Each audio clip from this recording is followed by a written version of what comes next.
The blood on her dress had long since dried to a rust-colored stain when Hannah Norris stumbled into Tonopah Junction, Nevada, on that scorching August afternoon in 1877, her eyes hollow and her skin bearing marks that told stories no woman should have to live through.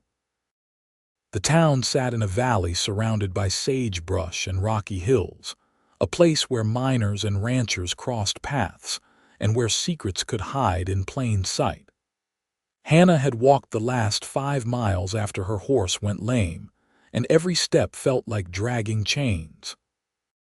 She kept her head down as she passed the general store, the saloon, and the boarding house, searching for somewhere she might find work that would ask no questions.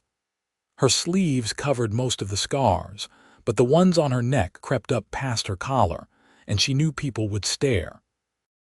They always did. She found herself standing outside a small restaurant with a hand-painted sign that read, "Martha's Kitchen." The smell of fresh bread made her stomach clench with hunger. She had not eaten in 2 days. Through the window, she could see a heavy-set woman with graying hair wiping down tables.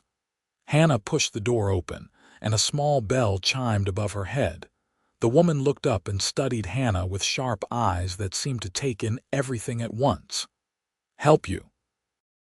"I am looking for work," Hannah said, her voice hoarse from thirst and disuse. "I can cook, clean, whatever you need. I do not need much pay, just meals and a place to sleep." Martha set down her rag and walked closer, her gaze moving over Hannah's face and the visible marks on her skin. "You running from something?" "Someone," Hannah corrected quietly. "But he would not think to look for me this far west. I am a hard worker. I will not cause you any trouble." Martha was silent for a long moment, and Hannah prepared herself for the rejection she had received in 3 other towns before this one. But then the older woman nodded. "There is a small room in the back. It is not much, just a bed and a washstand. You will work the morning and afternoon shifts, 6 days a week. Sundays you can have to yourself. I will pay you $5 a week plus your meals. But if the law comes looking for you, I cannot lie to them." "The law is not looking for me," Hannah said, relief flooding through her. "I have done nothing wrong." "I did not think you had, child. You have the look of someone who has had wrong done to them, not the other way around. Come on, I will show you the room and get you something to eat. You look half-starved." The room was indeed small, barely large enough for the narrow bed and the washstand, but it had a window that looked out onto the back alley, and to Hannah, it felt like a palace. Martha brought her a plate of beef stew and fresh bread, and Hannah had to force herself to eat slowly rather than wolfing it down.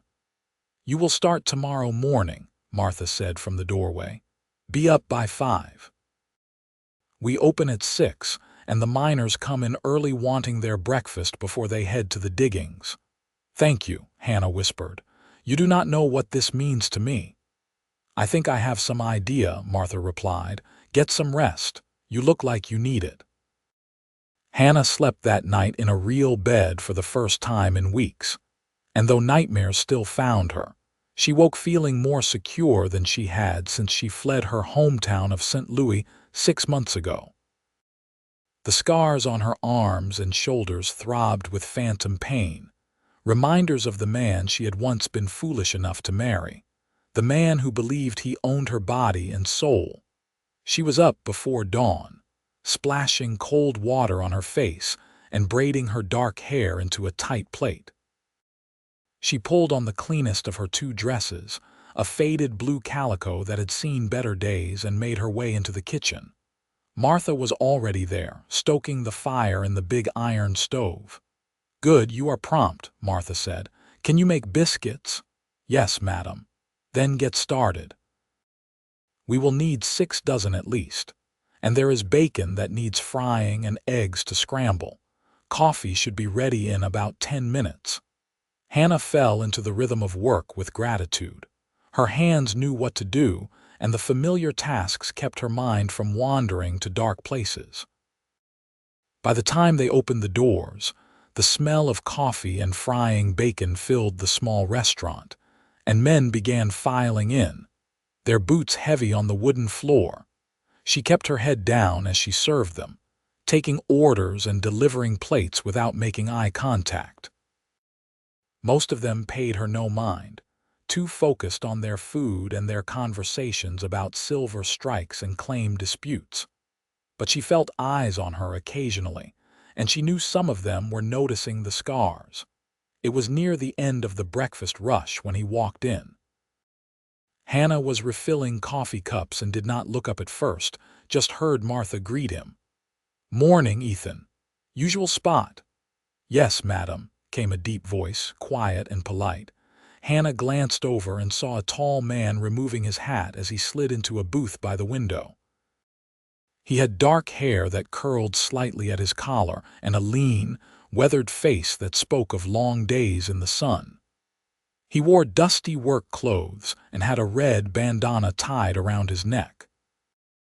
Everything about him suggested a working cowboy, from his worn boots to the careful way he moved as though conscious of taking up space. "Hannah, get Ethan some coffee and take his order," Martha called from the kitchen. Hannah picked up the coffee pot and walked to his table, her pulse quickening the way it always did now when she had to approach a man she did not know. But she forced herself to keep her breathing steady, to remember that not every man was like her husband. "Coffee?" She asked, her eyes on the table. "Please," he said. She poured, her hand steady despite her nerves, and then pulled out her small pad of paper. "What can I get you?" 3 eggs scrambled with bacon and biscuits, and some of those fried potatoes if Martha has them ready. She does. Hannah wrote it down, then turned to go. "Thank you," he said, and something in his voice made her glance at his face. He was looking at her, but not the way other men did. His gray eyes were calm and kind, without that appraising quality that made her skin crawl. Then his gaze moved to her neck, where she knew a long scar curved from just below her ear down to her collarbone, and she tensed, waiting for the questions or the look of pity or disgust. But he said nothing. His expression did not change except for the smallest tightening around his eyes, a flicker of something that might have been understanding or sorrow. Then he simply looked back out the window, giving her space without making her feel dismissed. Hannah stood there for a heartbeat longer than necessary, surprised by his reaction. Then she turned and headed back to the kitchen, feeling oddly unsettled. "That is Ethan Ashford," Martha said as Hannah clipped the order to the line. "He works at the Double R Ranch about 6 miles out of town. Comes in most mornings before heading out to the range. Good man, quiet, minds his own business. Been here about 3 years now. Came from somewhere back east, though he does not talk about it much." Hannah absorbed this information silently as she continued her work. The breakfast rush slowed, and eventually Ethan finished his meal. She brought him his bill, and he paid with exact change, leaving an extra quarter on the table. "Thank you for the meal," he said, settling his hat back on his head. "It was real good." "I will tell Martha," Hannah replied. He nodded and walked out, and Hannah watched through the window as he mounted a sturdy bay horse and rode off down the dusty street. She found herself thinking about the way he had looked at her scars and said nothing, the way his silence had felt more respectful than all the awkward condolences and prying questions she had endured from others. The days fell into a pattern. Hannah worked hard, and Martha seemed pleased with her. The regular customers grew accustomed to seeing her, and most were kind enough, though a few made comments or asked questions she deflected with practiced vagueness. Ethan came in most mornings, always polite, always quiet. He never asked about her past or stared at her scars. Sometimes their eyes would meet, and he would nod slightly, a gesture of acknowledgement that felt safe. 3 weeks after Hannah arrived in Tonopah Junction, trouble walked through the door in the form of a man named Jake Drummond.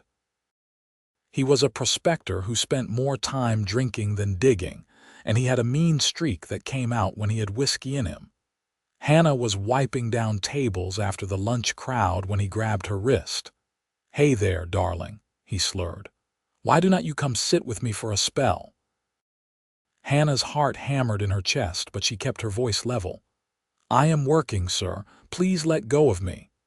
"I just want to talk," he said, his grip tightening. "No need to be unfriendly.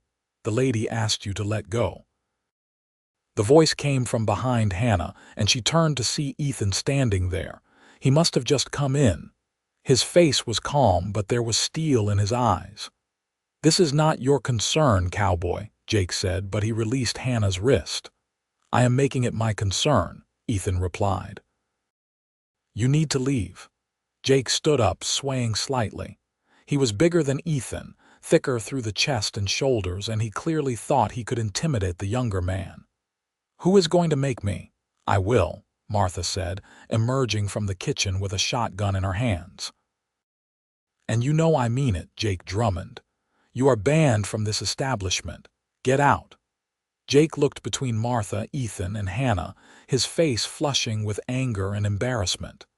"This place serves terrible food anyway," he muttered and stumbled toward the door, slamming it behind him. Hannah realized she was shaking. She wrapped her arms around herself, trying to stop the tremors. Martha set down the shotgun and put a hand on Hannah's shoulder. "You are all right, girl. He is gone." "Thank you," Hannah whispered, not sure if she was talking to Martha or Ethan. "Are you hurt?" Ethan asked quietly. Hannah looked down at her wrist, which bore a red mark where Jake had grabbed her. "No, just startled." "Martha, if you can spare her for a few minutes, maybe she should sit down," Ethan said. "Good idea. Hannah, go take a break in the back. I will handle the front." Hannah nodded and walked to the kitchen on unsteady legs. She sat down on a stool by the back door, gulping in deep breaths of air, trying to calm the panic that clawed at her chest. She heard low voices from the dining room but could not make out the words. A few minutes later, Ethan appeared in the kitchen doorway. "Martha said I could come back and check on you. I hope that is all right." "Yes," Hannah managed. "Thank you for intervening." He pulled over another stool and sat down, keeping a respectful distance between them. "Jake is mostly bluster, but he should not have touched you like that." "I know," Hannah said. I do not like being grabbed." "I understand," Ethan said simply, and something in his tone made her look at him sharply. He was staring at the far wall, his jaw tight. "Some folks do not understand that you cannot just put hands on people without permission." They sat in silence for a moment, and Hannah felt her breathing slow. There was something steadying about Ethan's presence, the way he did not press her with questions or expect anything from her. "I should get back to work," she finally said. "Are you sure you are up to it?" "I need to be," Hannah replied. "I cannot afford to lose this job." Ethan nodded and stood up. "Well, if you need anything, I will be finishing my coffee out front." He left, and Hannah took another minute to collect herself before returning to the dining room. Ethan was indeed sitting at his usual table, his coffee cup in front of him. She noticed he stayed for longer than usual, and she realized he was making sure Jake did not come back. That night, as Hannah lay in her small bed, she found herself thinking about Ethan's quiet kindness. She had spent so long afraid of men, flinching at sudden movements and loud voices. But Ethan had helped her without demanding anything in return, without even expecting gratitude beyond a simple thank you. His silence about her scars, his respectful distance, his calm presence, all of it spoke of a man who understood boundaries and respected them. The next morning, when Ethan came in for breakfast, Hannah found herself almost glad to see him. She poured his coffee without being asked and took his order with something that was not quite a smile but was close. "How are you doing today?" he asked as she set down his plate. "Better," she said. "Thank you again for yesterday." "No need to keep thanking me," Ethan replied. "Anyone decent would have done the same. but Hannah knew that was not true.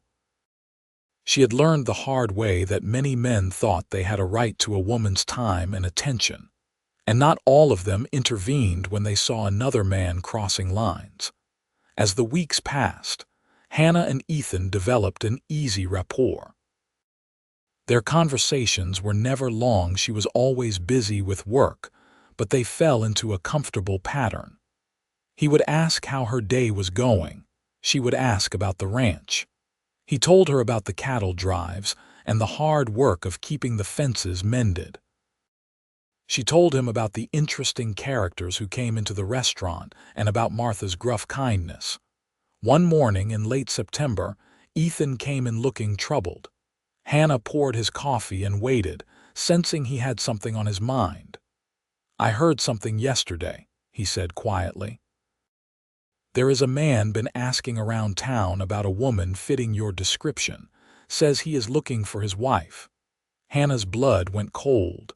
The cup in her hand rattled against the saucer as she set it down. "What did he look like?" "I did not see him myself." This is secondhand from one of the other ranch hands. But he said the man was well dressed, had dark hair and a beard, talked like he was educated. That was him. That was Charles. Hannah's hands started to shake, and she had to grip the edge of the table to steady herself. "What did people tell him?" "Far as I know, nobody said anything. Most folks around here do not care for strangers poking into other people's business. But Hannah, if he is looking for you, he might find you eventually. Tonopah Junction is not that big." "I know," Hannah whispered. "I just hoped I had gone far enough." Ethan was quiet for a moment, his gray eyes serious. "Is he the one who hurt you?" Hannah had never spoken about it directly to anyone in Tonopah Junction, but she found herself nodding. "Yes. He is my husband legally, though I do not think of him that way anymore. He thought I was his property. When I tried to leave the first time, he made sure I understood that I belonged to him." She pushed up her sleeve without thinking, revealing the latticework of scars that covered her forearm. They were neat, deliberate lines, not the random marks of an accident, but the methodical work of someone who had taken his time. Ethan looked at them, and again his face showed that flicker of pain, but he said nothing. He did not gasp or recoil or offer empty platitudes. He just looked, acknowledging what had been done to her, and then met her eyes. "You are not going back to him," he said. It was not a question. "No," Hannah said firmly. "I would rather die." "It will not come to that," Ethan said, "but you need to be careful. Do not walk anywhere alone after dark. If you see him, get somewhere public and find help." "I will," Hannah said, pulling her sleeve back down. "Thank you for warning me." "Of course," Ethan said. He hesitated, then added, "If you need somewhere to go, somewhere to hide, the Double R has a bunkhouse that is empty right now. The boss, Mr. Richardson, he is a fair man. I think he would help if I explained the situation." "I hope it will not come to that," Hannah said. "But I appreciate the offer." For the next week, Hannah jumped at every shadow and studied every stranger who walked through the door. But Charles did not appear, and gradually, she began to hope that maybe he had moved on, that maybe he had given up. She should have known better. It was a Tuesday afternoon, during the slow period between lunch and dinner. Martha had gone to the general store for supplies, and Hannah was alone in the restaurant, chopping vegetables for the evening stew. She heard the door open and called out, "I will be right with you." "Hello, Hannah." The knife fell from her hand and clattered onto the cutting board. She knew that voice, the smooth, cultured tone that could shift from charming to cruel in a heartbeat. Slowly, she turned around. Charles Norris stood in the doorway, looking exactly as she remembered. Handsome in a polished way, his dark suit spotless despite the dusty streets outside, his beard neatly trimmed. He smiled at her, and it did not reach his eyes. "You led me on quite a chase, my dear," he said, stepping inside and closing the door behind him. 6 months I have been looking for you."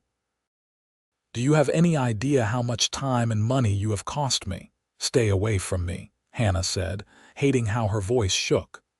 She glanced at the back door, calculating whether she could reach it before he reached her. Now, do not be like that, Charles said, his tone reasonable. I have come to take you home. You belong with your husband, not working in some dirty little restaurant in the middle of nowhere. I am not going anywhere with you, Hannah said. I am not your property. Charles's smile faded. Actually, in the eyes of the law, you are. You are my wife, and I have every right to take you home. The law also says you cannot beat your wife half to death, Hannah shot back, surprised by her own boldness. Now, Hannah, you know you provoked me, and I have told you I am sorry for that. It will not happen again if you just behave yourself. I have heard that before, Hannah said. She edged toward the back door. You need to leave. This is private property and you are not welcome here. Charles's face darkened.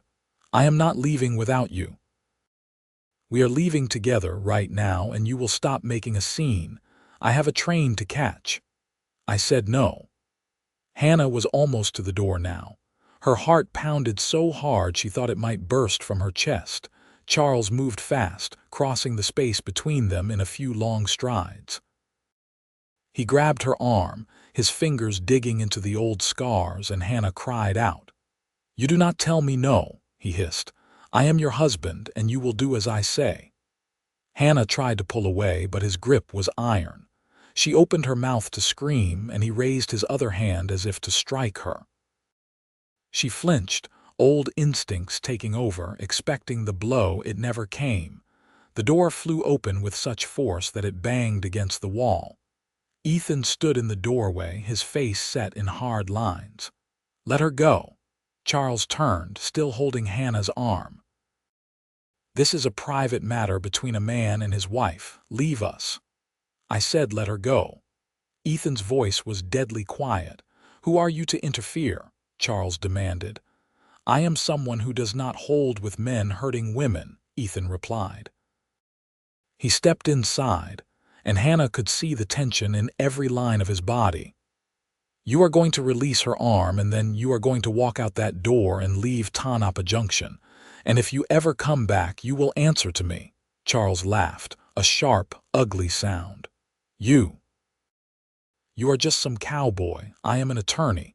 Do you understand what that means? I have connections, power. You are nothing. Maybe so, Ethan said.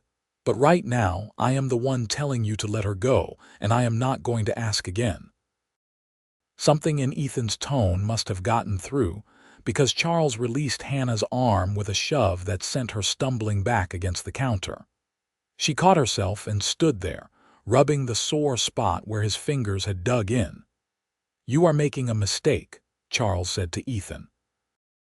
She is my wife. I have a legal right to her. A piece of paper does not give you the right to hit her, Ethan said. Now get out. Charles straightened his jacket and fixed Ethan with a cold stare. This is not over. I will be back with the sheriff, and we will see what the law has to say about this. He walked toward the door, but as he passed Hannah, he paused. You cannot hide from me forever, he said softly. You are mine, Hannah. You will always be mine. Then he was gone, and Hannah sagged against the counter, her legs barely holding her up. Ethan was at her side in an instant, his hand hovering near her shoulder but not touching. Are you all right? Did he hurt you? I am fine, Hannah said, though her voice was shaking. Or I will be. How did you know to come? I was riding past on my way back to the ranch and saw him go in. Something about the way he moved, the way he looked around first like he did not want to be noticed, it bothered me. So I tied up my horse and came to check. Thank you, Hannah said, and then, to her horror, she started to cry. She never cried anymore, had trained herself not to, but the relief and the fear and the gratitude all overwhelmed her at once. It is all right, Ethan said quietly. You are safe now. He is gone. But he will be back, Hannah sobbed. He said he would go to the sheriff. What if the law makes me go with him? Then we will figure something out, Ethan said. But right now, you need to sit down before you fall down. Come on." He guided her to a chair, still not quite touching her, but staying close enough that she could feel his steadying presence. She sat down and tried to get control of herself, wiping at her tears with the back of her hand. Martha burst through the door a moment later, her arms full of packages. She took one look at Hannah's face and set everything down. "What happened?" Ethan explained while Hannah tried to calm down. Martha's face grew harder with every word. "That son of a—" Martha caught herself and shook her head. "All right, first things first. Hannah, you cannot stay here tonight. If he comes back, you need to be somewhere safe." "She can come to the ranch," Ethan said immediately. "I already told her before that we have an empty bunkhouse. She will be safe there, and there are always people around." "That is a good idea," Martha agreed. "And I will go talk to Sheriff Morrison, explain the situation. He is a fair man, and he does not hold with men beating on women. Maybe he can have a word with this Charles, make it clear that he is not welcome here." "Do you think it will work?" Hannah asked, her voice small. "I think it is worth a try," Martha said. "But in the meantime, you need to be somewhere he cannot find you easily." "Ethan, can you take her now?" "Of course," Ethan said. "Hannah, do you have things you need to pack?" "Just a few clothes," Hannah said, "and a little bit of money I have saved." "Go get them," Martha said, "and be quick about it." Hannah hurried to her small room and gathered her few belongings into a canvas bag. She looked around at the space that had been her sanctuary for the past month and felt a pang of loss. But staying here now would be foolish. Charles knew where she worked, which meant he could come back at any time. When she returned to the dining room, Ethan was waiting by the door. Martha gave her a quick, fierce hug. "You will be all right, girl. We will sort this out." "Thank you," Hannah whispered, "for everything." "You just stay safe," Martha said, "and do not worry about the job. It will be here when you are ready to come back." Ethan led Hannah outside to where his horse was tied. "Have you ridden much?" he asked. "Some when I was younger," Hannah said. "All right. It is about 6 miles to the ranch, and I do not want to wait for the wagon. You will ride with me. Is that all right?" Hannah hesitated. The thought of being that close to anyone, even Ethan, made her nervous. But she trusted him more than she trusted most people, and she did not have many options. "Yes, that is fine." Ethan mounted first, then reached down to help her up. She took his hand and swung up behind him, settling onto the horse's back. "Hold on to me," Ethan said. "Do not worry about holding too tight. I want to make sure you do not fall." Hannah wrapped her arms around his waist, feeling the warmth of him through his shirt. The horse started moving, and she pressed closer, trying not to think about how long it had been since she had been this close to another person without being afraid. They rode in silence for the first few miles, leaving Tonopah Junction behind and heading into the open country. The late afternoon sun painted the sagebrush gold and cast long shadows across the rocky ground. Hannah found herself relaxing slightly, the rhythmic movement of the horse and the steady presence of Ethan easing some of her fear. "I am sorry you got dragged into this," she said finally. "You did not drag me into anything," Ethan replied. "I chose to help, and I would do it again." "Why?" Hannah asked. "You barely know me." Ethan was quiet for a long moment. "Because nobody helped me when I needed it," he said finally. "And I swore if I ever saw someone else in a bad situation, I would not just walk by." Hannah wanted to ask what he meant, what had happened to him, but she held her tongue. If he wanted to tell her, he would. They rode on, and gradually the landscape began to change. The scrubland gave way to better grass, and Hannah could see cattle grazing in the distance. A line of cottonwoods marked a creek, and beyond that, she could see buildings. "That is the Double R," Ethan said. "The main house is the big one. The bunkhouses are those 2 smaller buildings off to the left. The one on the far end is empty. That is where you will stay." As they rode into the ranch yard, a man emerged from the barn.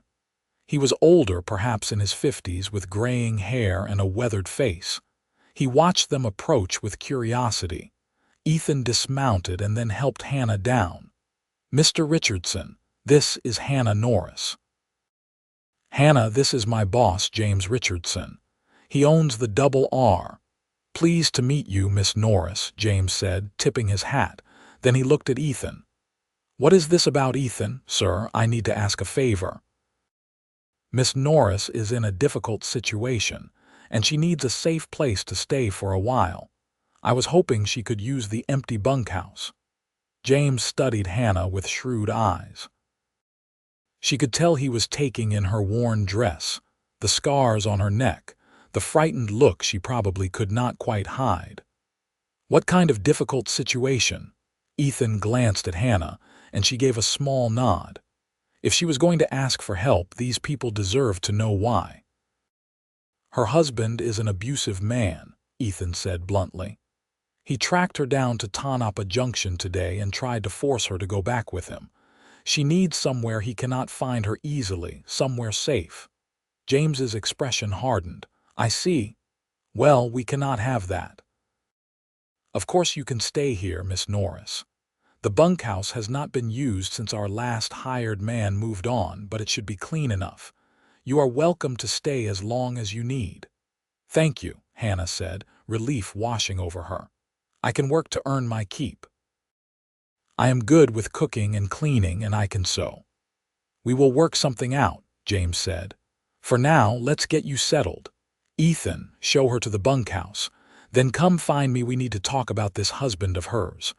Ethan led Hannah across the yard to the smaller of the two bunkhouses. Inside, it was simple but clean, with 4 bunks along the walls, a small table, and a wood stove. A window looked out toward the creek. "You can take whichever bunk you want," Ethan said. "There is firewood in the box and water in the pump outside. The main house has a real bathtub if you need one. Mrs. Richardson will not mind. She is James's mother.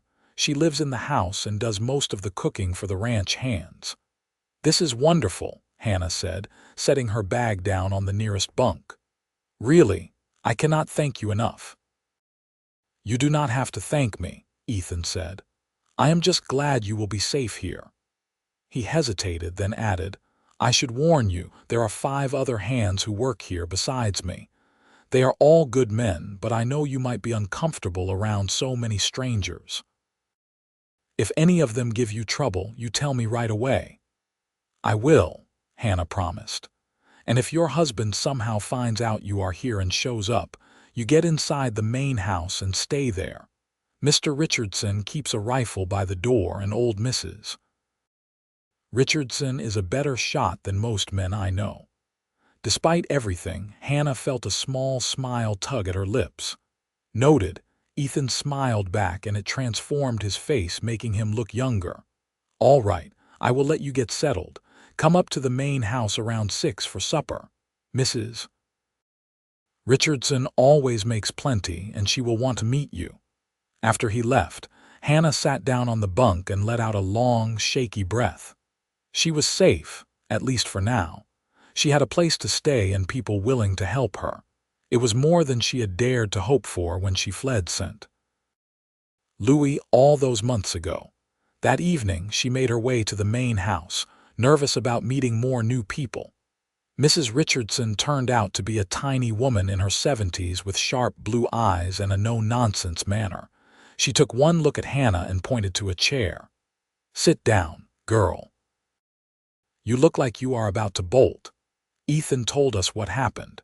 You are safe here, understand?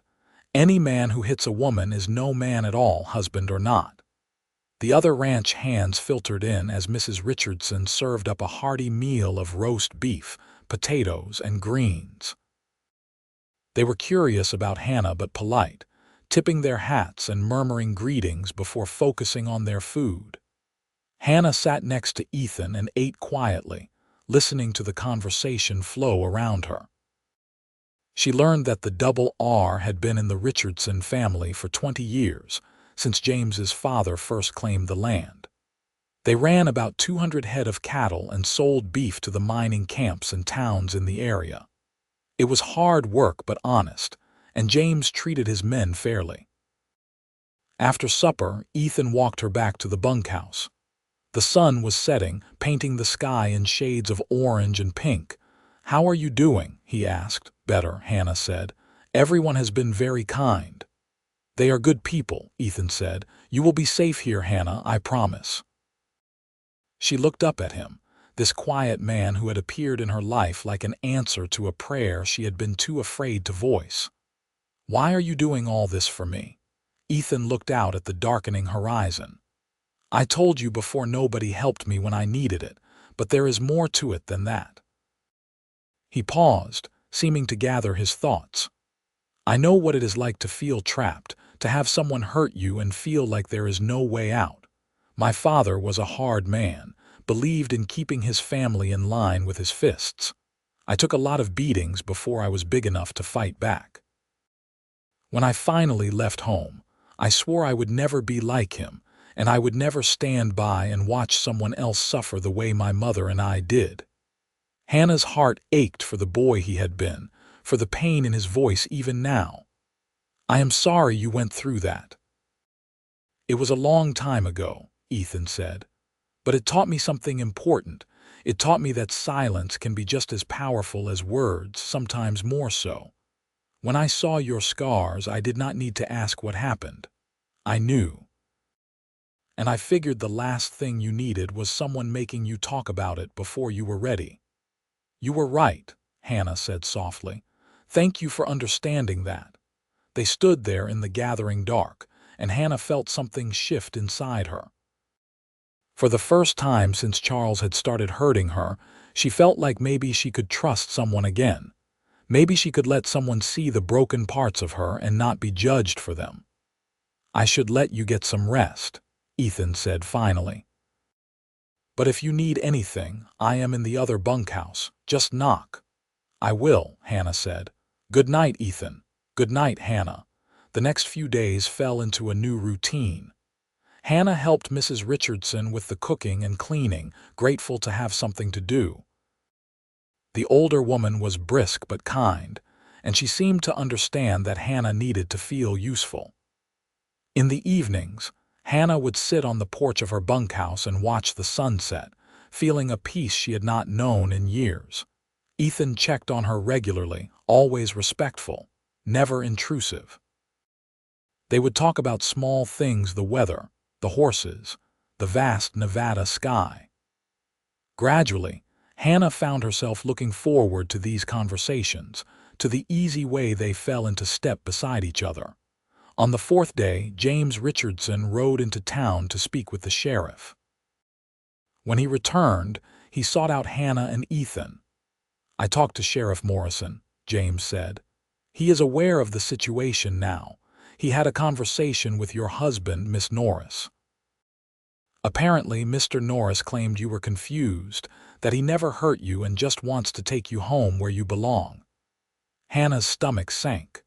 The sheriff believed him. "No," James said, and Hannah felt a rush of relief. "Morrison is not a fool. He has seen enough in his years as sheriff to know when someone is lying. He told your husband that if you do not want to go with him, he cannot force you.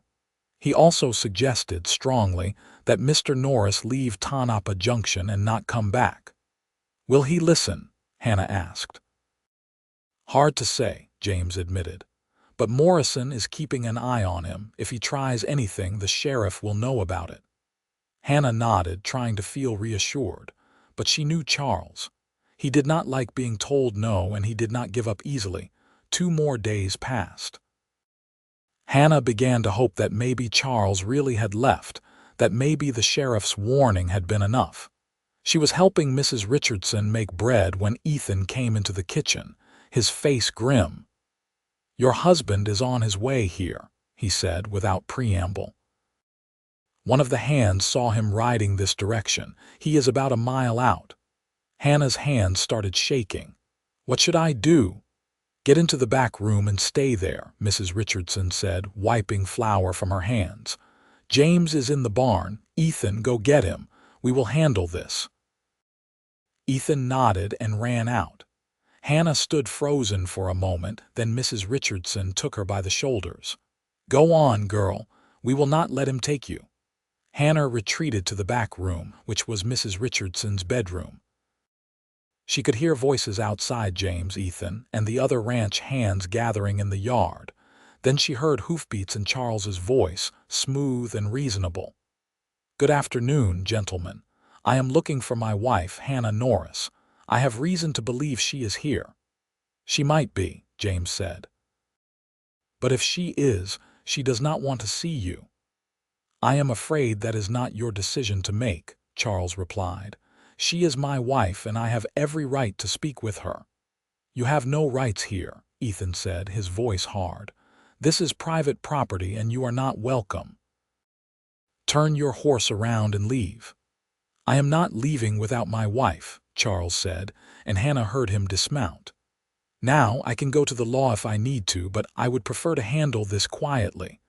The law already knows about this situation, James said.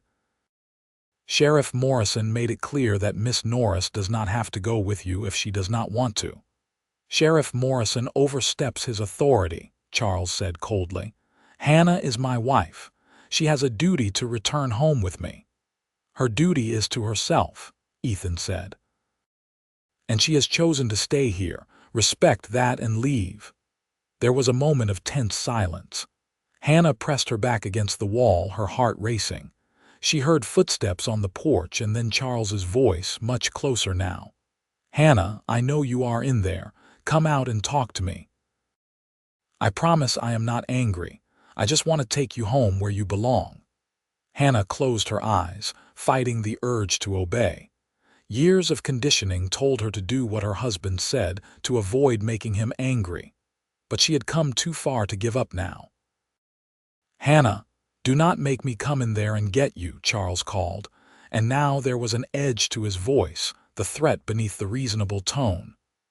You take one more step toward that door, and you will regret it, Mrs. Richardson said, and Hannah heard the distinctive sound of a rifle being cocked. Madam, you cannot be serious, Charles said, but he sounded less certain now. I am deadly serious, young man. This is my home and that girl is under my protection. You are trespassing, and if you do not leave right now, I will shoot you and claim self-defense, and every man here will back me up.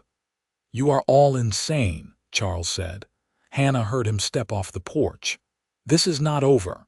I will go to the territorial court if I have to. I will get an order forcing her to return to me. You do that, James said. But in the meantime, you stay away from the Double R and you stay away from Tonopah Junction. If I see you anywhere near Miss Norris again, we will have more than words. Hannah heard Charles mount his horse. You are making a mistake, all of you. She is my wife. She belongs to me. Nobody belongs to anybody, Ethan said. Now get off this property before I drag you off. More hoofbeats gradually fading. Hannah sagged against the wall, relief making her weak. Mrs. Richardson appeared in the doorway, the rifle still in her hands. He is gone, dear. You can come out now. Hannah emerged on shaky legs. Through the window she could see Charles riding away, his back stiff with anger. James and the other ranch hands stood in the yard, watching to make sure he really left. Ethan was on the porch, his hand resting on the gun at his hip. Thank you, Hannah whispered. All of you, thank you so much. You do not need to thank us, Mrs. Richardson said, but that man is persistent. He meant what he said about going to court. I know, Hannah said. What should I do? James came inside, followed by Ethan. We need to think about this carefully, he said. The law is tricky when it comes to marriage. A husband has a lot of rights over his wife, more than he should. If he gets a court order, we might not be able to stop him from taking you. There has to be something, Ethan said, his voice urgent. We cannot just let him drag her back to a situation where he will hurt her. There might be one option, James said slowly. but it is drastic and it would be entirely up to Miss Norris." "What is it?" Hannah asked. "You could get a divorce," James said. "Now, I know that is a serious step, and there is a stigma attached to it. But some territories, Nevada among them, have laws that allow for divorce in cases of cruelty. If you could prove to a judge that your husband was abusive, you might be able to legally end the marriage. Then he would have no claim on you at all." Hannah's mind raced. Divorce. The word itself felt scandalous. She had been raised to believe that marriage was forever, that a woman's place was with her husband no matter what, but that teaching had nearly killed her. "How would I prove it?" she asked. "The scars would help," James said gently. "And if you had witnesses to his behavior, that would be even better. Do you have anyone from St. Louis who knew what was happening?" Hannah thought of her neighbors who had heard her screams and done nothing, her few friends who had drifted away after she married Charles. "No," she said quietly. "He was careful. He hurt me in ways that did not show most of the time, and when he got careless and left marks, he told people I was clumsy. Nobody questioned it." "What about here?" Ethan asked. "Martha saw him grab you. I saw him try to force you out of the restaurant. Mr. Richardson and Mrs. Richardson and all the hands saw him come here today trying to take you against your will. That has to count for something." "It might," James said. "I know a lawyer in Carson City, the territorial capital. He is a good man, and he has handled divorce cases before. I could write to him, explain the situation, and see what he says." "Do it," Hannah said. The decision felt right, like a door opening in a wall she had thought was solid. "I want to be free of Charles. I want him to have no power over me ever again." "All right," James said. "I will write the letter today and send it out on the next stage. It might take a few weeks to hear back, but we will see what can be done." Over the following weeks, Hannah settled into life on the Double R. She helped Mrs. Richardson with the household tasks and learned to make the foods the ranch hands liked. She mended clothes and tended the vegetable garden. The work was hard but satisfying, and every night she fell into bed exhausted and slept without nightmares for the first time in years. Ethan was a constant presence, though he was careful never to push himself on her. They would talk while she peeled potatoes or hung laundry, easy conversations about everything and nothing. Hannah learned that he loved the open spaces of Nevada, the way you could see for miles in every direction.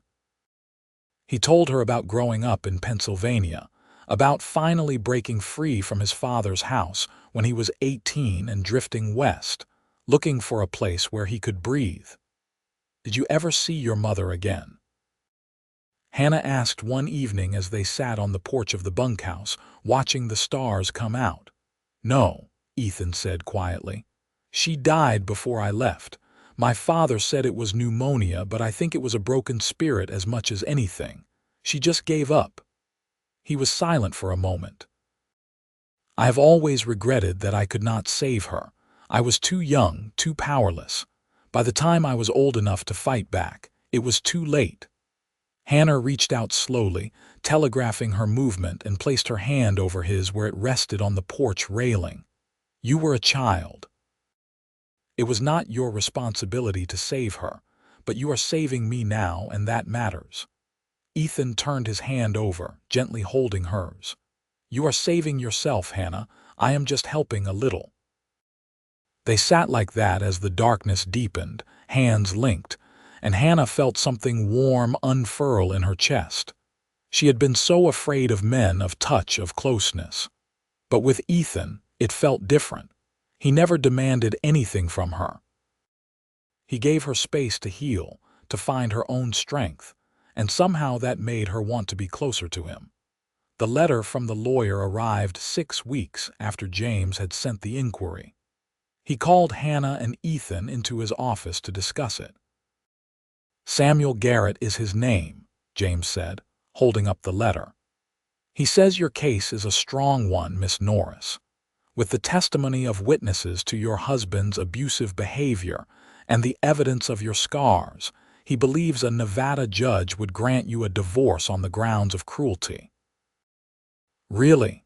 Hannah could hardly believe it. I can actually be free of him.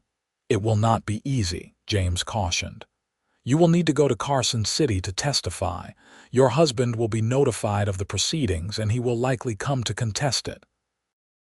You will have to stand up in court and tell your story to a judge, and possibly a room full of strangers. Are you prepared to do that? Hannah thought about it. The idea terrified her, but the alternative, spending the rest of her life looking over her shoulder, afraid Charles would find her and drag her back, was worse. Yes, she said firmly. I can do that. I will go with you, Ethan said immediately. If you want me to, that is. I can testify about what I saw. I want you to, Hannah said. I do not think I could do this without you. The journey to Carson City took 3 days by stage. Hannah and Ethan traveled with James Richardson, who had agreed to testify as well. Martha had closed the restaurant for a few days to come along and offer her testimony. As the stage rattled over the rough roads, Hannah tried not to think about seeing Charles again.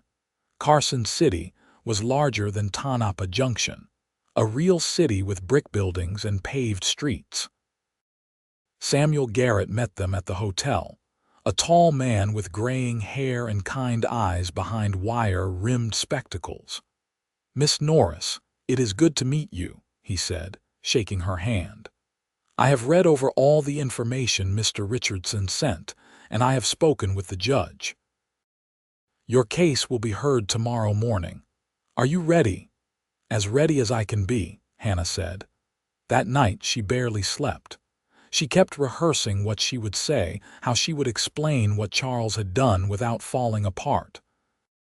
Ethan had the room next door, and sometime in the early morning hours, she heard him moving around, and she knew he could not sleep either. The courthouse was an imposing building, and Hannah's hands were shaking as they climbed the steps. Inside, Samuel Garrett led them to a courtroom with high ceilings and wooden benches. Hannah sat at a table with her lawyer while Ethan, James, and Martha sat behind her in the gallery. Then Charles arrived with his own lawyer, and Hannah felt her breath catch. He looked calm and confident, every inch the respectable attorney. He met her eyes across the room and shook his head slightly, as if disappointed in her. The judge entered, an older man with a stern face, and everyone rose. The proceedings began with Samuel Garrett presenting the case. He called Martha first, who testified about how Charles had grabbed Hannah and tried to force her to leave, about the fear in Hannah's eyes. Then James Richardson took the stand and described how Charles had come to the Double R demanding to take Hannah, threatening to get court orders, refusing to accept that she did not want to go with him. Ethan was called next, and Hannah watched as he placed his hand on the Bible and swore to tell the truth. He spoke in that calm, steady voice she had come to know so well, describing how he had witnessed Charles grab Hannah's arm and raise his hand to strike her. He talked about Hannah's scars, about the way she flinched from sudden movements and loud voices. In your opinion, Mr. Ashford, Samuel Garrett asked, was Miss Norris afraid of her husband? Yes, sir, Ethan said. She was terrified of him, and with good reason. Charles's lawyer tried to paint Ethan as an interloper who had poisoned Hannah against her husband, but Ethan held firm. I did not need to say anything against Mr. Norris, he said. His own actions spoke for him. Finally, it was Hannah's turn. She walked to the witness stand on trembling legs and swore her oath. Samuel Garrett smiled at her encouragingly. Miss Norris, can you tell the court about your marriage to Charles Norris? Hannah took a deep breath and began. She told them about the early days, when Charles had been charming and attentive. She described how things changed after the wedding, how he became controlling and jealous. She spoke about the first time he hit her, how shocked she had been, how he had apologized and promised it would never happen again. But it had happened again. and again. And eventually, the apologies stopped, and he just told her it was her fault, that if she were a better wife, he would not have to discipline her. He said I belonged to him, Hannah said, her voice shaking but determined. That he could do whatever he wanted to me because I was his wife. And when I tried to leave, he made sure I understood what would happen if I tried again. Can you show the court? Samuel Garrett asked gently. Hannah stood up and rolled back her sleeves, exposing the scars on her arms. She heard a murmur run through the courtroom.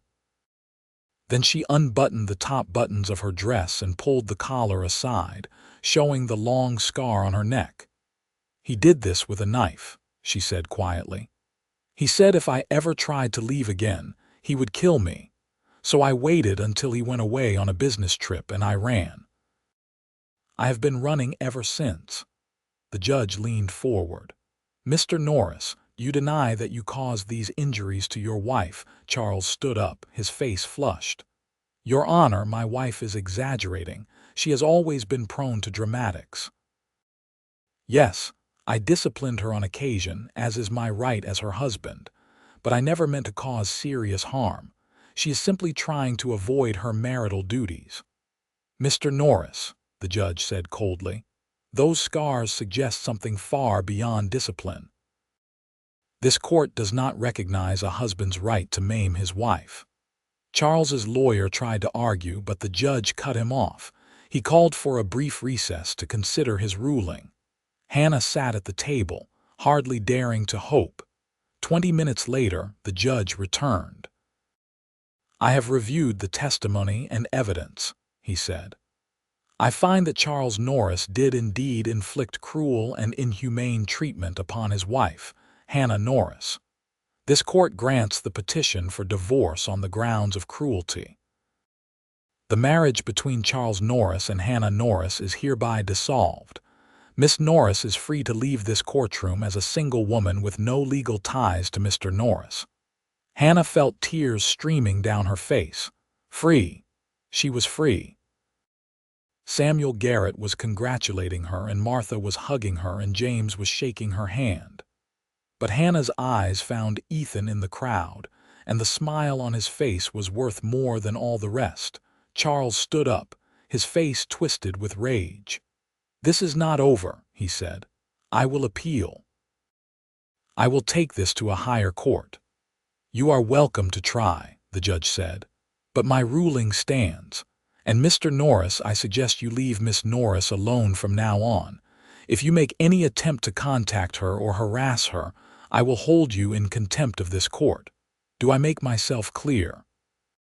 Charles did not answer, just turned and stormed out of the courtroom. Hannah watched him go and felt a weight lift from her shoulders. He had no power over her anymore. The law had set her free. That evening they celebrated at the hotel restaurant. Martha ordered champagne, and they toasted to Hannah's freedom. James and Martha caught an earlier stage back to Tonopah Junction, but Ethan and Hannah stayed one more day to finalize the paperwork with Samuel Garrett. As they walked back to the hotel after dinner, Hannah felt lighter than she had in years. The night was cool and stars blazed overhead. Ethan walked beside her, his presence solid and reassuring. Thank you, Hannah said, for everything you have done for me. I could not have gotten through this without you. You are stronger than you think, Ethan said. You did this yourself. But you were there every step of the way, Hannah replied. She stopped walking and turned to face him. From the very first day when you saw my scars and said nothing, you have been kind to me. You gave me space to heal, but you also let me know I was not alone. That meant everything. Ethan looked down at her, and in the lamplight from the street, his eyes were soft. I did not say anything because I figured you did not need me to. You knew I saw, and you knew I understood. Sometimes silence says more than words can. It did, Hannah whispered. Your silence told me that you saw me as a person, not just a victim. That you respected my privacy and my right to share my story when I was ready. That spoke louder than anything else could. They stood there on the street corner, and Hannah felt something shift between them. They had been through so much together, had built a foundation of trust and respect. Now, standing here in the aftermath of her victory, she realized what she had been feeling for weeks. She loved him. Not the desperate, dependent love she had once thought she felt for Charles, but something deeper and truer. She loved Ethan's quiet strength, his kindness, his understanding. She loved the way he made her feel safe without making her feel weak. "Ethan," she said softly, "I think I am falling in love with you. Is that all right?" He reached up and gently tucked a strand of hair behind her ear, his touch feather light. "That is more than all right," he said, his voice rough with emotion. "Because I have been in love with you for a while now. I did not want to say anything, did not want to pressure you when you were still healing. But Hannah, you are the strongest, bravest woman I have ever met, and I would be honored if you would let me court you properly." Hannah felt a smile spread across her face, wide and genuine. "I would like that very much." Ethan leaned down slowly, giving her plenty of time to pull away if she wanted to. But Hannah did not want to pull away. She wanted this, wanted him. When his lips met hers, it was soft and sweet, a promise of something good to come. They returned to Tonopah Junction as a courting couple, and the news spread quickly through the small town. Martha was delighted, insisting that she had known all along they were perfect for each other. Mrs. Richardson welcomed Hannah officially as part of the family, and James gave Ethan a raise so he could think about the future.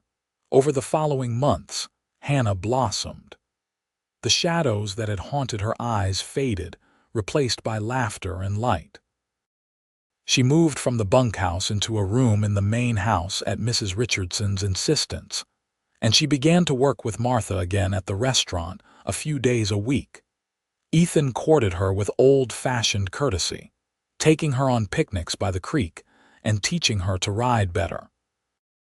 He introduced her to all the neighbors and made sure everyone knew she was spoken for. At night, they would sit on the porch and talk about their dreams for the future. "I want to have my own ranch someday," Ethan confessed one evening. "Nothing huge, just a little spread where I can raise horses. I have always loved working with horses more than cattle." "That sounds wonderful," Hannah said. "Where would you want it to be?" "Maybe further north, near the Ruby Mountains. I have heard the grazing is good up there and the winters are not too harsh." "But Hannah, if that happened, if I saved up enough to start my own place, would you want to come with me?" "As my wife, I mean." Hannah turned to him, her heart full. "Are you asking me to marry you?" "I am," Ethan said. "I know it has not been that long, but I cannot imagine my life without you in it. You are my partner, my best friend, the person I want to share everything with. Will you marry me, Hannah?" "Yes," Hannah said, tears of joy streaming down her face. "Yes, I will marry you." They were wed in the spring of 1878, in a small ceremony at the Double R. Martha baked the cake, and Mrs. Richardson made Hannah a beautiful dress from ivory silk. The ranch hands all attended, along with most of the people from Tonopah Junction who had come to know and respect Hannah. As they exchanged vows, Hannah looked into Ethan's eyes and felt nothing but joy and certainty. This was nothing like her first wedding, with its undercurrent of dread and obligation.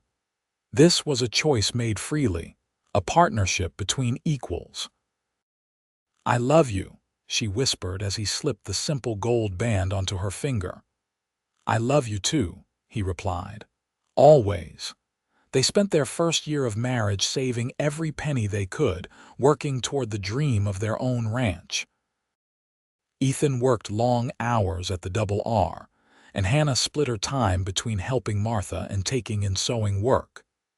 James Richardson, true to his word, helped them by giving Ethan bonuses whenever the ranch did well. During this time, Hannah received a letter forwarded from Samuel Garrett's office. It was from Charles's attorney, informing her that Charles had died in a hunting accident back in St. Louis. She felt a complicated mix of emotions: relief that he could never threaten her again, but also a strange sort of sadness for the man he might have been if he had been different. "Are you all right?" Ethan asked when she showed him the letter. "I am," Hannah said. "It is strange, but I think this closes that chapter of my life for good. I can move forward now without any shadows from the past." "We both can," Ethan agreed.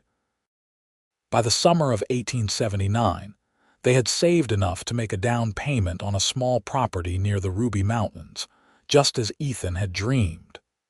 It was 160 acres with a creek running through it and good grass for grazing. There was a small cabin that needed work, but it was sound enough to live in while they built their future. They said goodbye to the double R with mixed feelings. It had been their sanctuary, the place where they found each other. But it was time to start their own adventure. "You have always got a place here if you need it," James Richardson said as he shook Ethan's hand. "And you better bring that wife of yours back to visit regular." "We will," Ethan promised. Mrs. Richardson hugged Hannah tightly. "You have come so far, child. I am so proud of you." "Thank you for everything," Hannah said. "You saved my life in more ways than one." They loaded their belongings into a wagon and headed north. The journey took a week, but when they finally arrived at their new property, Hannah felt like she was truly coming home. The first years were hard work. They built a barn and expanded the cabin, adding on rooms for the family they hoped to have someday. Ethan bought 6 mares and a good stallion and began the work of breeding quality horses. Hannah planted a large garden and fruit trees, raised chickens, and made their cabin into a real home. Their neighbors were few and far between, but friendly. Word got around about the young couple with the horse ranch, and people began to seek out Ethan for his skill with training. Business grew slowly but steadily. In the spring of 1880, Hannah discovered she was pregnant. She told Ethan one evening as they sat on the porch watching the sunset over the mountains. "Are you sure?" he asked, his face breaking into a huge smile. "I am sure," Hannah said, placing his hand on her still flat stomach. "We are going to have a baby." Ethan pulled her into his arms, holding her close. "I cannot believe it. We are going to be parents. Are you ready for that?" Hannah asked, suddenly nervous. "With you, I am ready for anything," Ethan said. "You are going to be an amazing mother." The pregnancy was relatively easy, and Hannah bloomed with health. Ethan was endlessly attentive, taking on more of the heavy work and making sure she rested. As her belly grew, they spent evenings discussing names and making plans. "What if I am not good at this?" Hannah confessed one night. "What if I do not know how to be a good mother because I never had a good example?" "You will be wonderful," Ethan assured her. "You are kind and patient and strong. And Hannah, you survived so much and came through it with your heart intact. That is the kind of strength our children will need to learn from." In December of 1880, Hannah went into labor on a cold, snowy night. The local midwife, a capable woman named Mrs. Chen who lived 10 miles away, had agreed to come when the time came. Ethan rode through the snow to fetch her, and then paced nervously in the next room while Hannah labored. After many long hours, their son was born just as dawn was breaking. Hannah held the tiny, squalling baby and felt a rush of love so powerful it took her breath away. Ethan came in and sat beside the bed, staring at his son in wonder. "He is perfect," he whispered. "You did so well, Hannah. I am so proud of you." They named him Thomas after Ethan's maternal grandfather, the only member of his family he had good memories of. Thomas Ashford was a healthy baby with a powerful set of lungs and his father's gray eyes. Watching Ethan with their son, Hannah felt her heart overflow. He was so gentle, so patient, everything his own father had not been. He changed diapers and walked the floor with Thomas when he cried, sang him lullabies in his deep voice, and looked at him as though he were the greatest miracle in the world. "You are breaking the cycle," Hannah told him one night as he rocked Thomas to sleep. "Your father was cruel, but you are kind. That takes real courage." "I had a good teacher," Ethan said, smiling at her. "You showed me what real strength looks like." Their ranch continued to grow. By 1882, Ethan had earned a reputation for breeding some of the finest horses in northern Nevada, and they were able to expand their herd. Hannah sold eggs and vegetables to nearby ranches and took in sewing work when she had time. In the fall of 1882, Hannah discovered she was pregnant again. This time, a daughter was born in June of 1883. They named her Grace, and she had Hannah's dark hair and a sunny disposition that charmed everyone who met her. With 2 children, life became busier but also richer. Hannah loved being a mother, loved watching Thomas grow into a curious, energetic little boy and Grace develop her own personality. Ethan was a devoted father, always finding time to play with the children despite the demands of the ranch. "I never thought I could be this happy," Hannah said one evening as they sat on the porch, watching Thomas chase fireflies while baby Grace slept in her cradle.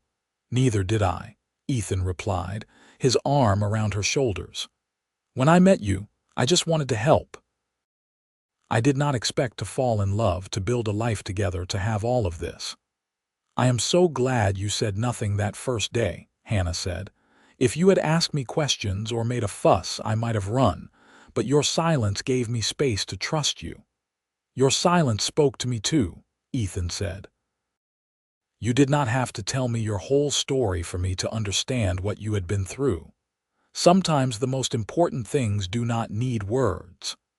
They sat together as the stars came out, their children safe and happy nearby, their future bright and full of promise. Hannah thought about how far she had come from that desperate woman who stumbled into Tonopah Junction with nothing but scars and fear. She had found her strength, claimed her freedom, and built a life full of love. The years continued to pass in a rhythm of seasons and growth.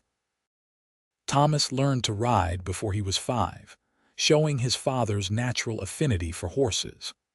Grace was quieter but no less determined, following her mother around and learning to cook and sew and tend the garden. In 1885, Hannah and Ethan welcomed a 3rd child, another son they named James after James Richardson, who had passed away the previous year. The loss of their old friend and benefactor had hit them hard, but they honored his memory by naming their son after him and teaching their children about the man who had given them sanctuary when they needed it most. The ranch prospered. By 1887, they had expanded their holdings to 300 acres and employed 2 full-time ranch hands to help with the work. Ethan's horses were sought after throughout Nevada and even into California, known for their temperament and endurance. Hannah had become a skilled midwife herself, having learned from Mrs. Chen.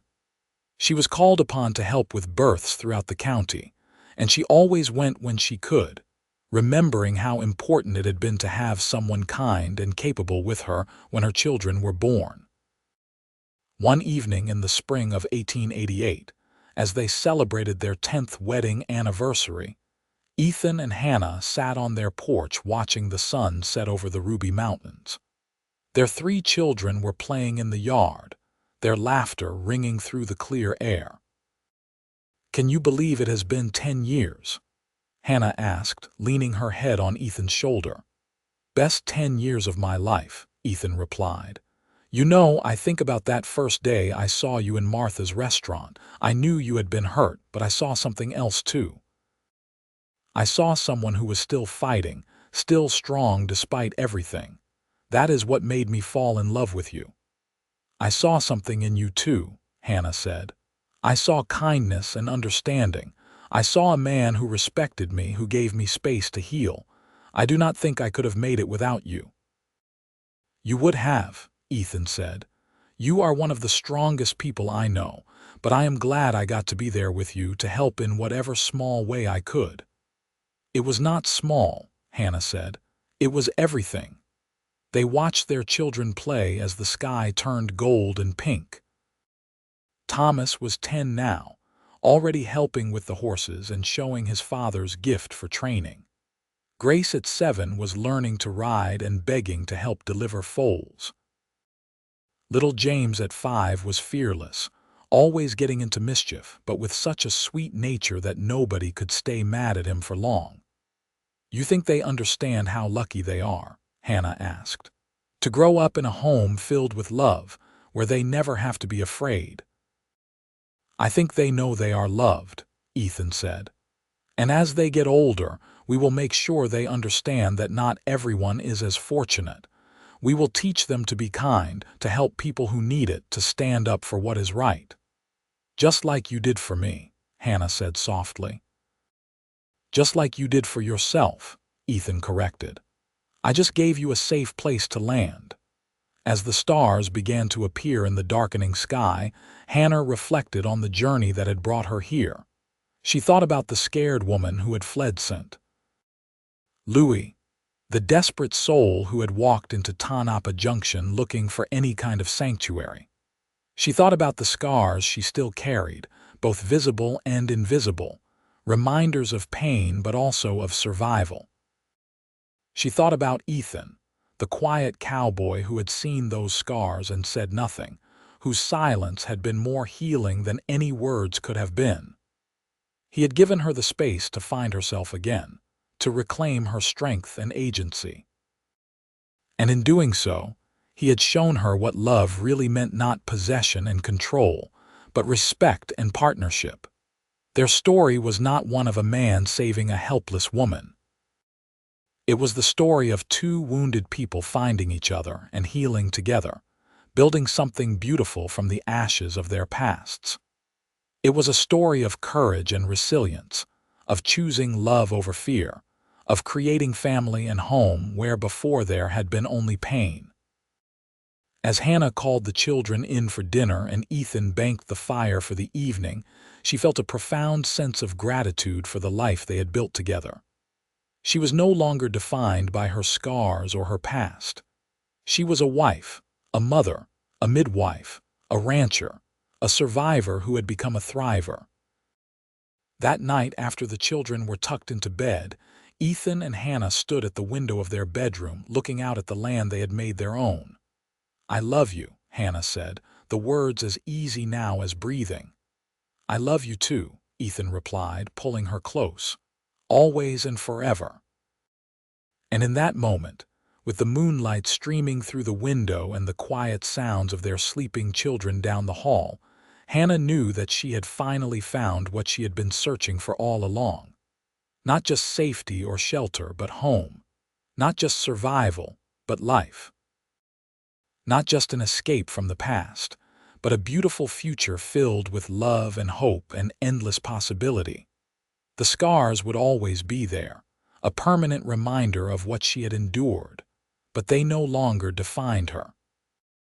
They were simply part of her story, proof that she had survived the unsurvivable and come through it stronger.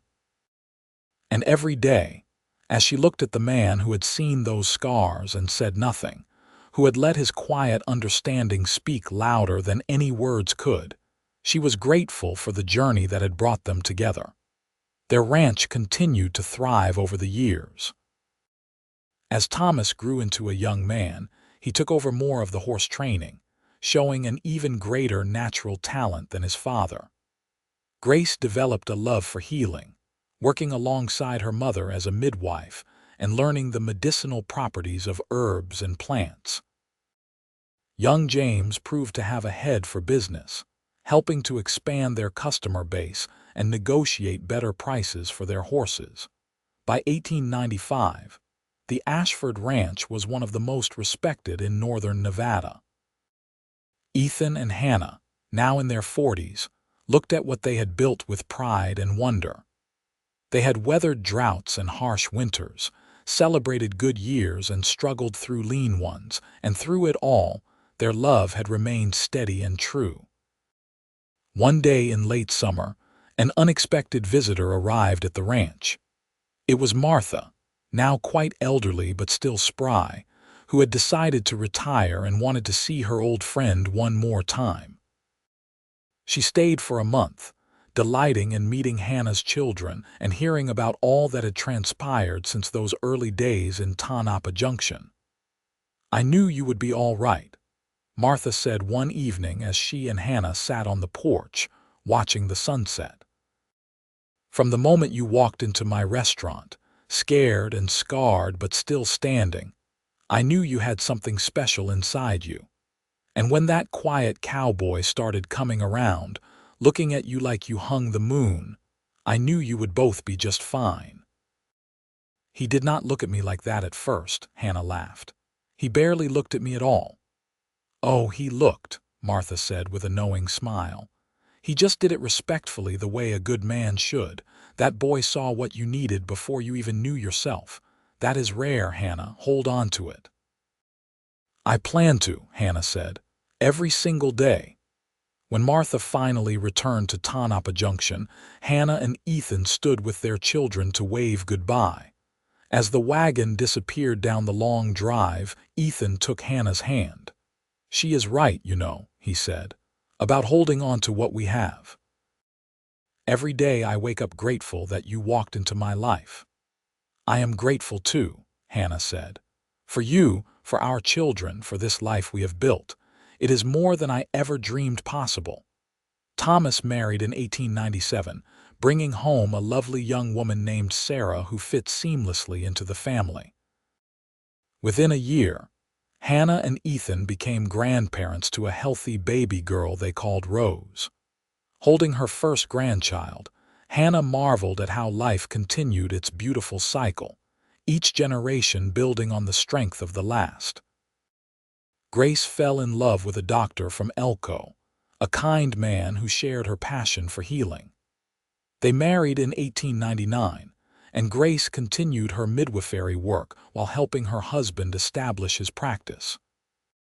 James, ever the wanderer, spent a few years traveling before settling down with a schoolteacher named Alina and opening a horse trading business in Sacramento. As the new century dawned in 1900, Ethan and Hannah found themselves in their early 50s, their children grown and scattered but still close, their ranch running smoothly with the help of hired hands and Thomas's capable management. They had more time for each other now, time to sit on the porch and talk, to ride out to the far corners of their property just to watch the wildlife, to simply be together. "You ever think about how different our lives might have been?" Hannah asked one cool autumn evening. "If you had not walked into Martha's restaurant that day, if you had said something about my scars instead of staying silent." "I think about it sometimes," Ethan admitted. "But I believe we were meant to find each other. Maybe not that exact day in that exact way, but somehow. You needed someone who understood silence, and I needed someone who showed me that my past did not have to define my future." "We saved each other," Hannah said softly. "We did," Ethan agreed. "And we built something beautiful together." They sat in comfortable silence as the stars emerged one by one. Two people who had learned that sometimes the most powerful communication comes not from words, but from presence, from understanding, from the quiet certainty of love that needs no voice to be heard. Years continued to pass in peaceful succession. The ranch remained in the family, passed down to Thomas and his growing family. Hannah and Ethan moved into a smaller house they built on the property, a cozy place just for the two of them with a wide porch where they could watch the grandchildren play. They grew old together gracefully, their hair turning gray and white, their bodies slower but their love as strong as ever. They attended weddings and births, celebrated holidays with their ever-expanding family, and spent quiet evenings remembering their journey together. In the spring of 1915, as they sat on their porch watching yet another beautiful Nevada sunset, Ethan took Hannah's hand, his touch as gentle as it had been all those years ago when he first reached for her. "I have been thinking," he said, "about that first day when I saw your scars. You know why I did not say anything?" "Why?" Hannah asked, even though they had discussed it many times over the years. She loved hearing his answer. "Because I saw your strength more clearly than your scars. I saw someone who had survived and kept going. I figured if you wanted to talk about it, you would when you were ready. And I wanted you to know that I saw you as a whole person, not just your pain." "That was exactly what I needed," Hannah said. "For someone to see me, really see me, and not make my trauma the most important thing about me." "You were never just your scars," Ethan said. "You were brave and beautiful and strong. You still are." Hannah squeezed his hand, these fingers that had held hers through decades of joy and sorrow, success and struggle. "And you were never just the cowboy who helped me. You were my partner, my best friend, my great love. You still are." They sat together as the sun dipped below the mountains, painting the sky in shades of purple and gold. Around them, their ranch bustled with life, grandchildren playing, horses neighing in the pasture, the smoke rising from the main house where Sarah was preparing dinner for the family. It was a life neither of them could have imagined in those dark early days. Hannah thought about the scared woman who had stumbled into Tonopah Junction, carrying nothing but pain and fear. She thought about the quiet cowboy who had seen her scars and said nothing, whose silence had spoken volumes about his character and his heart. They had built something remarkable together. Not just a successful ranch or a large family, but a legacy of love and resilience. They had shown their children and grandchildren that it was possible to overcome even the darkest past, that kindness and understanding could heal the deepest wounds, that true love meant seeing someone completely and loving them not despite their scars but including them. As the stars began to appear in the darkening sky, Hannah leaned her head on Ethan's shoulder, feeling his arm come around her in that familiar, comforting gesture they had shared thousands of times over the decades. "I love you," she whispered. "I love you too," he replied. "Always have, always will." And in that moment, surrounded by the life they had built, the family they had raised, and the love they had nurtured for nearly 40 years, Hannah felt complete. She had come so far from that day in 1877 when she had walked into a small Nevada town looking for safety. She had found so much more. She had found home, purpose, family, and a love that transcended words. The scars were still there, faint now with age but never fully faded. But when she looked at them, she no longer saw only pain. She saw survival. She saw strength. She saw the map of her journey from victim to survivor to thriver. And she remembered the cowboy who had seen those scars and said nothing, whose silence had acknowledged her pain without defining her by it, whose quiet understanding had given her the space to heal and grow and become fully herself again. That silence had indeed spoken louder than any words could. It had said, "I see you. I understand. You are safe with me." And those unspoken words had changed everything, had set in motion a love story that would span decades and touch generations. As they rose to join their family for dinner, Ethan kept his arm around Hannah's waist, steadying her as he had steadied her through all the years of their marriage. They walked together toward the main house, toward the light and warmth and laughter of their family. Two people who had found each other in darkness and built a life filled with light. And though neither of them spoke in that moment, their silence said everything that needed to be said. It spoke of love enduring, of promises kept, of two souls who had recognized each other across the pain of their pasts and chosen to build a future together. It spoke of a cowboy and a scarred woman who had found healing in each other's quiet understanding, and who had turned that healing into something beautiful that would echo through generations. The story of Hannah and Ethan Ashford became family legend, told to children and grandchildren as an example of how love should be respectful, patient, understanding, and strong. They lived out their days on their beloved ranch, surrounded by family and love, their story a testament to the power of silence that speaks louder than words, and the healing that comes when someone sees your scars and says nothing, but instead shows you through action and presence that you are valued, respected, and deeply loved.